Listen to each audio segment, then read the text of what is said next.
Welcome to news Hunter. আমি সৈকত। আজকে আমরা কথা বলবো নিউক্লিয়ার ওয়েপেন নিয়ে, কিরানা হিলস নিয়ে। কিরানা হিলসের নাম আপনারা এখন সবাই শুনেছেন, খুব চর্চিত একটা জায়গা। কিন্তু কি ঘটেছিল এখানে, বা কি ঘটতে চলেছে ভবিষ্যতে এই জায়গা নিয়ে? এখানে কি কোনো নিউক্লিয়ার ওয়েপেন বা নিউক্লিয়ার যে অস্ত্র ছিল সেখানে কি কোনো রকম ব্লাস্ট হয়েছে? সেখানে কি কোনো রকম লিকেজ হয়েছে? আমেরিকার একটি এয়ারক্রাফট, স্পেশাল এয়ারক্রাফট এই অঞ্চলে কেন দেখা যাচ্ছে? এই অঞ্চলে ভূমিকম্প কেন হয়েছে? সেই সব কিছু নিয়েই একটা একটা করে আমরা আমাদের আজকের এপিসোডে জট ছাড়ানোর চেষ্টা করব। এই নিয়ে এমনিতে বিভিন্ন মিডিয়ায় বিভিন্ন রকম কথা বলছে, কনফিউশন আরও বাড়ছে। আমরা আজকে সেই কনফিউশনগুলোই ক্লিয়ার করার চেষ্টা করব আপনাদের সামনে। প্রথমেই আসি কিরানা হিলস নিয়ে। এই কিরানা হিলস হচ্ছে পাকিস্তানের পাঞ্জাব প্রদেশের একটি মাউন্টেন রেঞ্জ। আপাত দৃষ্টিতে দেখলে একটা অসাধারণ সুন্দর একটা জায়গা, মনোরম দৃশ্য। কিন্তু এই কিরানা হিলসেই পাকিস্তানের নিউক্লিয়ার বেস বা নিউক্লিয়ার যে ওয়েপেন, নিউক্লিয়ার যে টেস্ট, সব কিছুই এই কিরানা হিলস অঞ্চলেই হয়ে থাকে। 1980 এবং 1990 সালে পাকিস্তান যে পরমাণু যে টেস্ট করেছিল এই অঞ্চলেই করেছিল, এবং তারপরে 1998 সালে যখন ফুল ফ্লেজেড তারা নিউক্লিয়ার টেস্ট করে সেটা এই অঞ্চল থেকেই। তখনই প্রথম কিরানা হিলসের নাম সারা পৃথিবীর কাছে উঠে আসে। এই কিরানা হিলস থেকে মাত্র 7 কিলোমিটার দূরে হচ্ছে মুসাফ এয়ারবেস। এই মুসাফ এয়ারবেসে কিন্তু ইন্ডিয়ান আর্মি বা ইন্ডিয়ান এয়ারফোর্স অ্যাটাক করেছিল, তাদের এয়ারফিল্ডে বোম ফেলেছিল, এবং তার ফলেই কি কোনো রকম ক্ষতি হয়েছে এই যে কিরানা হিলসের যে নিউক্লিয়ার ওয়েপেন রাখার যে জায়গা, সেই জায়গাটায়? এই কিরানা হিলসে নিউক্লিয়ার যে জিনিসপত্রগুলো থাকে, নিউক্লিয়ার যে ওয়েপেন থাকে, সেটা পাহাড়ের নিচে বাংকার করে রাখা হয়, এবং নিউক্লিয়ার যে টেস্ট হয় সেগুলো এখানে হয়। নিউক্লিয়ার নিয়ে যাবতীয় কাজ পাকিস্তান এই অঞ্চল থেকেই করে থাকে, এবং যথেষ্ট সেন্সিটিভ একটা জায়গা। এই অঞ্চলে হঠাৎ 10 তারিখে যেটা বলা হচ্ছে যে 10 তারিখে এই অঞ্চলে একটা ধোঁয়া দেখা যায়। এবার এই যে ধোঁয়া, স্যাটেলাইট পিকচারে একটা ধোঁয়া দেখা যাচ্ছে, এই যে ধোঁয়া, এটা 10 তারিখেরই ধোঁয়া না তার আগের কোনো সময়, যখন 80, 90 বা 98 সালে যখন পাকিস্তান টেস্ট করেছিল সেই সময়কার ধোঁয়া, সেটা নিয়ে কিন্তু কোনো পারফেক্ট কিছু জানা যাচ্ছে না। এই অঞ্চলে বেশ কয়েকবার ভূমিকম্প হয়েছে, 10 তারিখের পরে ভূমিকম্প হয়েছে। এই ভূমিকম্পগুলো কেন হলো? এখানে কি সত্যিই কোনো কিছু ঘটনা ঘটেছে, বা কোনো ব্লাস্ট হয়েছে, বা নিউক্লিয়ার কোনো যে রেডিয়েশন, সেই রেডিয়েশন লিক করেছে? কারণ এখানে আমেরিকার একটা স্পেশাল এয়ারক্রাফটকে উঠতে দেখা যায়, B-350। কি এই B-350 সেই নিয়ে আমরা পরে কথা বলছি। কিন্তু এই প্লেনটি রেডিয়েশন বা নিউক্লিয়ার নিয়েই কাজ করে থাকে। সেই প্লেনটি এই অঞ্চলে কেন দেখা গেল, বিশেষ করে 10 তারিখে? 10 তারিখের পর থেকে কিন্তু আবার আমরা অন্যরকম পদক্ষেপও দেখতে পারলাম। পাকিস্তান তড়িঘড়ি আমেরিকার সঙ্গে যোগাযোগ করে, এবং ট্রাম্প যেটা জানাচ্ছেন যে তারপরেই তিনি আমেরিকা এবং ভারতের সঙ্গে মধ্যস্থতা করে এই যে সিজফায়ার করান। না হলে নাকি ট্রাম্প দাবি করছেন, ট্রাম্প আজকেও একটি বিবৃতিতে দাবি করেছেন, না হলে দুই দেশ নিউক্লিয়ার যুদ্ধ বা পরমাণু যুদ্ধের দিকে এগোচ্ছিল। সারা বিশ্ব কি তাহলে ভয় পাচ্ছে তৃতীয় বিশ্বযুদ্ধের দিকে এগোচ্ছিল ভারত এবং পাকিস্তানের এই যুদ্ধ থেকে? নাকি নিউক্লিয়ার একটা বড় ব্লাস্ট বা নিউক্লিয়ার একটা বড় কিছু একটা ঘটতে চলেছিল, যেটা কোনো রকমে আটকানো গেছে এই মুহূর্তে? নিউক্লিয়ার বিস্ফোরণ বা নিউক্লিয়ার হাবে যদি ভারতের কোনো ক্ষেপণাস্ত্র আঘাত করে, তাহলে কিন্তু সেটা শুধু পাকিস্তান না, পুরো এশিয়ার জন্য সেটা যথেষ্ট ক্ষতিকারক। নিউক্লিয়ার যে রেডিয়েশন সেটা ছড়িয়ে পড়বে এশিয়ার বিভিন্ন অংশে, এবং মারাত্মক ক্ষতি। কী ক্ষতি হতে পারে সেটা আমরা এর আগে জাপানে যখন নিউক্লিয়ার বোম ফেলা হয়েছিল সেখান থেকেই জানতে পারছি। কিন্তু অ্যাকচুয়াল কী ঘটেছিল সেইটা নিয়ে পাকিস্তান বা ভারত সরকারিভাবে কেউই মুখ খুলছে না। এবার আমরা আসি মুসাফ এয়ারবেসের কথায়। মুসাফ এয়ারবেস পাকিস্তানের যে লার্জেস্ট এয়ারবেসগুলোর মধ্যে একটা। পাকিস্তান দাবি করছে ওদের সেকেন্ড লার্জেস্ট এয়ারবেস, এবং এইখানে আর্মির সব রকম কার্যকলাপ, বিশেষ করে এয়ারফোর্সের কমান্ডো, স্পেশাল ট্রেনিং স্কুল, সব কিছুই এখানে আছে। এবং এই এয়ারবেসে কিন্তু ভারত অ্যাটাক করেছে।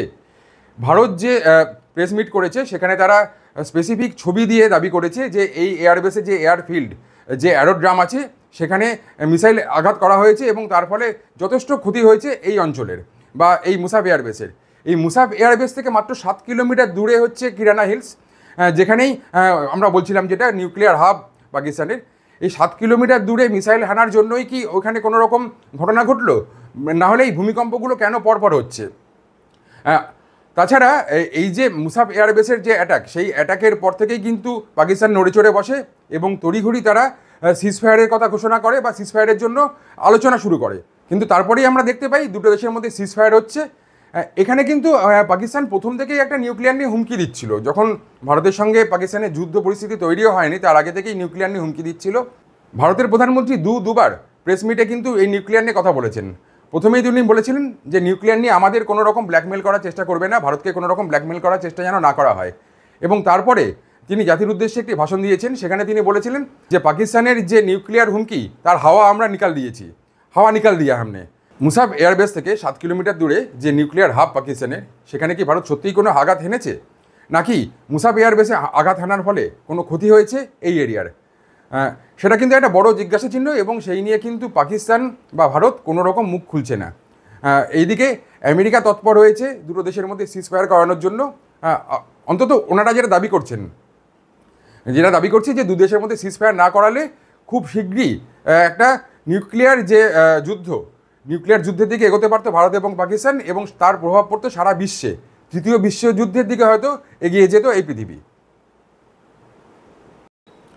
10ই মের পর থেকেই B-350 প্লেন, আমেরিকার প্লেন B-350কে দেখা যায় এই কিরানা হিলস অঞ্চলে। কিরানা হিলস অঞ্চলে এই প্লেনটি কী করছিল? শুধু কি ঘুরতে এসেছিল? এর কাজ তো শুধু ঘোরা না এই প্লেনটির কাজ। এই প্লেনটি বিশেষ সময় ব্যবহার করা হয় যখন কোনো রেডিয়েশন লিক হয়। নিউক্লিয়ার থেকে যখন কোনো রেডিয়েশন লিক হয় তখন এই প্লেনটি বিশেষভাবে কাজ করে।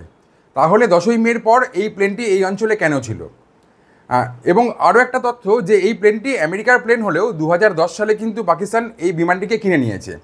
পাকিস্তান তাহলে তাদের কিরানা হিলস অঞ্চলে যে বেস আছে সেইখানে এই প্লেনটিকে কেন নিয়ে এসেছিল যদি কোনো রকম ঘটনা না ঘটে থাকে? আরও একটি কথা, এই অঞ্চল থেকে কিন্তু ওই এলাকার যে লোকজন, এলাকাবাসীকে খালি করে দেওয়া হচ্ছে, তাদের অন্যত্র সরিয়ে নিয়ে যাওয়া হচ্ছে, এবং ওই এলাকায় বেশ কয়েকটি ভূমিকম্প অনুভূত হয়েছে বলে জানা যাচ্ছে। যদি কোনো ঘটনা না ঘটে, যদি কোনো নিউক্লিয়ার ওপর অ্যাটাক না হয়, নিউক্লিয়ার যে হাব আছে তার ওপর যদি কোনো বিস্ফোরণ না ঘটে, কোনো লিকেজ না হয়, তাহলে এই অঞ্চল কেন খালি করা হচ্ছে? বারবার যে ভূমিকম্প, সেটা কি শুধুই মাত্র একটা কোইন্সিডেন্স, নাকি এইখানে কোনো বিস্ফোরণের কারণেই এই ধরনের ভূমিকম্প হচ্ছে? এই প্রশ্নগুলো কিন্তু থেকেই যাচ্ছে। যদিও এই প্রশ্নের উত্তর আমেরিকা, পাকিস্তান, ভারত কেউ পরিষ্কারভাবে দিচ্ছে না।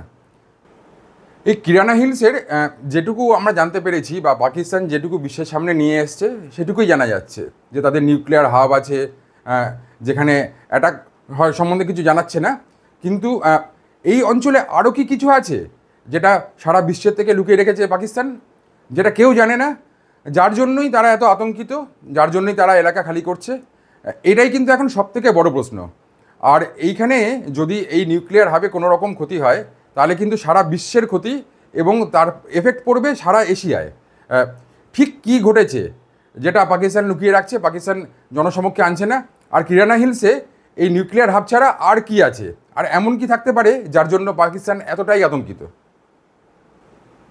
আমাদের সবথেকে বেশি যে বিষয়টা ভাবাচ্ছে, যে যতটা আমরা জানতে পারছি কিরানা হিলস নিয়ে, এখানে নিউক্লিয়ার যে ওয়েপেন, নিউক্লিয়ার যে স্টোরেজ আছে সেগুলো নিয়ে, বা তার পাশের মুসাফ এয়ারবেসে যে অ্যাটাক করা হয়েছিল সেগুলো নিয়ে, তার বাইরেও এমন কিছু কি আছে যার জন্য পাকিস্তান ভয় পাচ্ছে, যেটা আমরা বলছিলাম?